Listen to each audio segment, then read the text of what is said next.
Hello, good evening po sa inyong lahat at bago tayo mag-start, disclaimer lang po, hindi po ito yung financial advice para pumili kayo o mag-invest sa crypto. Ay ang channel na ito ay upang magbigay lang sa inyo ng update sa crypto, magbigay ng advice, ah, kung ano yung dapat iwasan at kung paano mag-invest. Yung mga ibang video po natin ay tutorials po at information sa mga nagaganap about sa crypto po. Hindi po ito yung channel or video na magbibigay sa inyo ng kung saan ba dapat mag-invest, ano bang pangalan ng crypto or ng investment asset na yan na pwedeng pag-investan. So, mas maganda pa rin na mag DYOR po kayo or do your own research po bago po mag-invest. Mas maganda po 'yun para maiwasan po yung pagka-loss ng inyong pera or ng pagbagsak ng inyong portfolio. Ang unahin po natin na news lang po muna tayo sa ngayon. Itong nakaraang araw pala ay biglang bumagsak yung crypto, no? Tapos hindi natin inaasahan, in-expect 'yon. Kasi kung titignan niyo siya, no? Kung mapapansin niyo, itong papakita ko sa inyo, no? Example si XRP na lang. Okay? Ito yung trend na 'yan. Okay? Yung trend yan yung pinakamalakas na support ng XRP or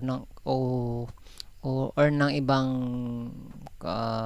asset like ADA or XLM. Halos magkakapares kasi sila ng trend eh. So ito yung pinaka main support talaga dapat. Pero syempre kapag si Bitcoin umalagwa pababa, sigurado yan kung naka-leverage po kayo, halimbawa kahit 3x, halimbawa nag 1% si times 3 po 'yon, yung bagsak ninyo doon sa inyong plus 3% po yung yung bagsak ng inyong asset. For example, si XRP na lang po clean lang muna natin 'to. Okay. So ito yung mga dati kong mga linya-linya. Okay, nung bago naganap tong mahabang week na to. itong red na to. So ang layo, no, halos 60% po yung ibinaba ng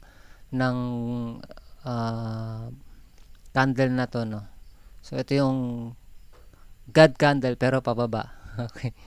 So ang dami. So ito yung pagkakataon para mag-invest po tayo, no. Hindi again, not financial advice. Ito po yung buy the dip na tinatawag. Okay, yung hindi ka bibili sa taas or ito, hindi ka bibili sa taas kundi ito yung pagkakataon na or kahit dito na makapamili ng mga mabababang presyo ng asset. Kasi pagdating ng araw, bihira na nitong balikan to. Except kung magkaroon man ng Black Swan event, yun po ito babalik at babalik po siya diyan. Kung tingnan po natin yung yung pinaka kasi ito nakita ko rin doon sa mga nagbibigay ng news about sa crypto, yung mga support na yan. Pero ito na makikita naman halata naman na makikita nyo to. Okay. So, sinusundan lang niya yung trend. O kahit si Bitcoin, kamo na lang. Si Bitcoin, halos ganyan lang. Halos parehas lang sila ni XRP. Yung trend. Hindi sila magkaparehas. Pero, mostly, yung week na yan, yung pag-dump ng candle na yan, halos pare-parehas. Pansinin nyo yung taas niya, 'di ba? Sa H-bar, ganun din kalayo. Grabe 'yan, no. Kahit mag 3x leverage ka lang diyan, sigurado sunog ka pa rin. Kaya ang pinakamaganda talaga diyan ay yung mag-hold lang ng kahit anong asset or ng crypto. So iiwasan mo na yung leverage. Ito yung naging lesson sa akin, no. Sobra-sobra talagang lesson sa akin 'to. Yung matutulog ka tapos bigla-bigla na lang pagkagising mo ng umaga, zero na yung na-liquidate lahat yung asset mo, yung tine-trade mo. 3x lang yun, hindi siya 10x, 5x or 15x. 3x lang po yun. So ito yung support na kinukuha ko. Dito sa ilalim nito yung ating stop loss sana. Pero dahil 3x lang siya, tapos hanggang dito yung, saan ba yung ano ko dito? Hanggang dito yung stop loss ko. Inabot pa rin. Pero so yun, okay, so babalita ko lang muna, no. Malamang alam niyo na to dahil kalat naman to sa X, sa Twitter. So ito yun, no, sabi ni Crypto Del News, no. Random brand new fresh wallet opened a massive BTC short just 30 minutes before Trump tariff announcement, and this trader made 88 million profits. Okay. So bago pa man, ito parang insider tong mga to, no. So bago pa magkaroon ng news si Trump, open na siya ng position ng short itong whale na to, no. So insider to, parang alam na tinan mo yung manipulation na ginagawa nila, no. Parang tayo mga retailer, yung mga malilit lang na investors na kagaya ko. So ito papunta pa natin dito. Ito kasi yung naging cost nung pagbagsak ng crypto. Hindi naman pagbagsak kasi nasa naman siya. Kung titignan mo kasi yung trend nung pagbaba ng candle, parang nasa healthy correction yung nangyari, pero hindi mo expect na aabutin pa rin yung halos 60%. But anyways, yung sa previous na cycle naman, ganyan din naman yung nangyayari bago pa talaga aariba pa akyat yan. So parang ganito yan, no. Tingnan nyo na lang yung mga nakaraan, di ba? Pagbaba, akyat, baba ng konti, parang nagre-retrace lang siya para kukuha ng liquidity dito sa then akyat ulit. So parang dito rin yan, parang ganito rin ang mangyayari yan. So hindi man siya straight line tapos biglang bagsak, biglang akyat na gano'n. Wala po talagang straight line na nangyayaring gano'n or pag gano'n. Meron ito, pero syempre may mga nasa weekly tayo pero kung titignan nyo, may pababa pataas yan. Hindi siya may mga health retracement po yan na nangyayari. Hindi po siya straight talaga na, hindi kagaya nito pagbagsak talaga straight pero yung pag-akyat, dahan-dahan po yan. Siguro dahil yung kumbaga sa ngayon hindi pa umaakyat agad yung mga, kasi natakot na sila na baka bigla pang bumagsak ulit yan, sayang naman yung i-invest ko, hihintayin ko pa. Pero ito po talaga yung not financial advice, ito po talaga yung tinatawag nila na buy the dip. So kung bumagsak man yan ulit, at least kung meron kang extra na pera para mag-buy the dip, bumili ka ulit. Pero yan. So check natin, ito yung naging dahilan kung bakit bigla yung pag-dump sa mga crypto natin. Sabi ni Trump. So ito, basahin nyo na lang at kalat naman na tong balita na to, no. So 100% po yung tariff na ipinataw ni Trump against sa China po. So yun. Okay. Ito pa, tinan nyo yung nung nagkaroon ng crash talaga. Halos tinan mo, pare-pareha sila ng chart talaga, no? Parang kasi ano eh, kung titignan mo parang na-reset lahat eh, na-reset. So magbabago lang ito, depende sa narrative po, no. Halimbawa si Sui, no?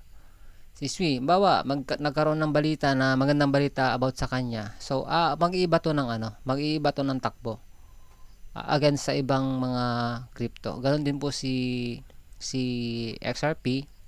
Halimbawa, na-approve na yung ETF, then mag-iiba rin siya ng kanyang candles o kanang direction ng mga candles. So siguro ito consolidation lang to mga to. Then itong si XRP, halimbawa na-approve na yung kanyang ETF, aalagwa yan paakyat. Then swerte ng mga naka-invest sa XRP.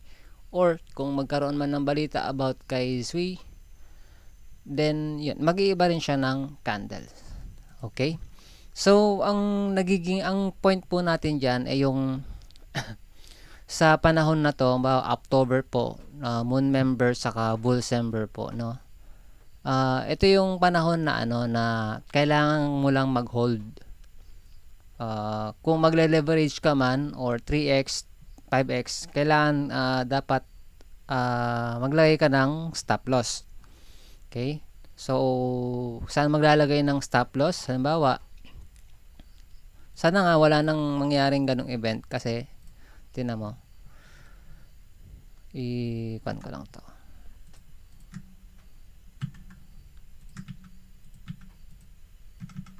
Okay. So, halimbawa ito, si XRP, no?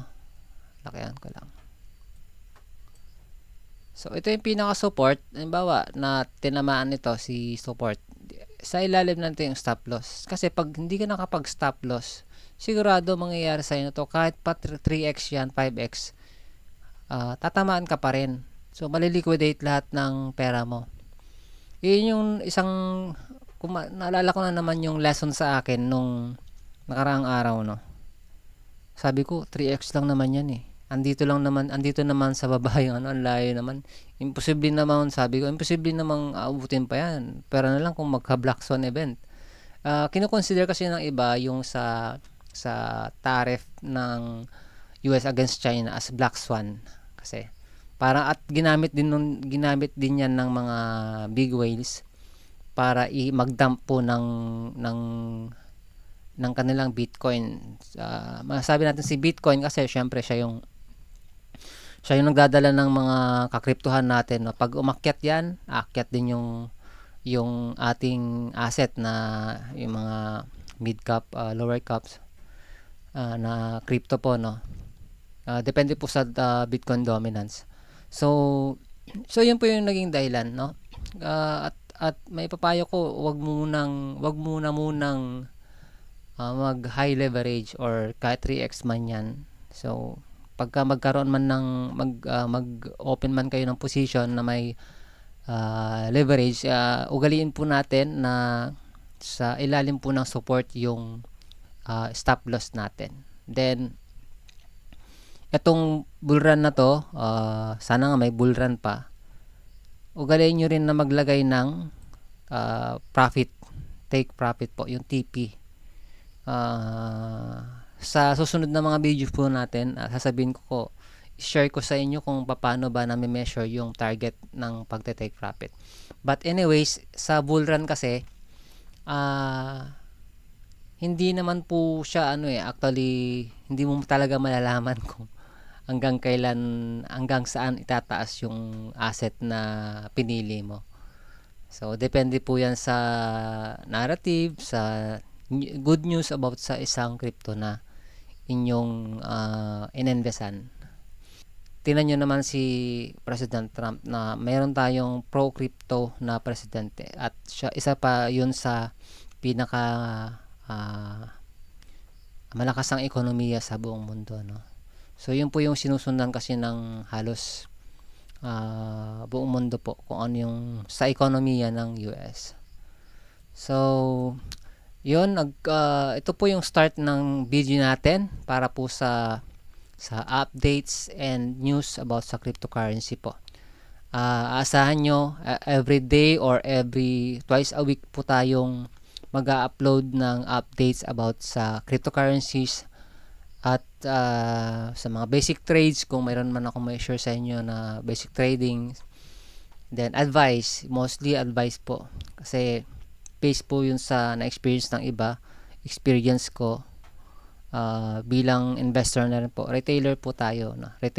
Bilang retailer po, small time investor po. So yun, kita-kits po tayo ulit sa susunod na video. And kung di ka pa nakakapag-subscribe, pakiclick naman yung subscribe button na yan, then click the notification bell para po ma-update kayo sa susunod na video natin. And salamat!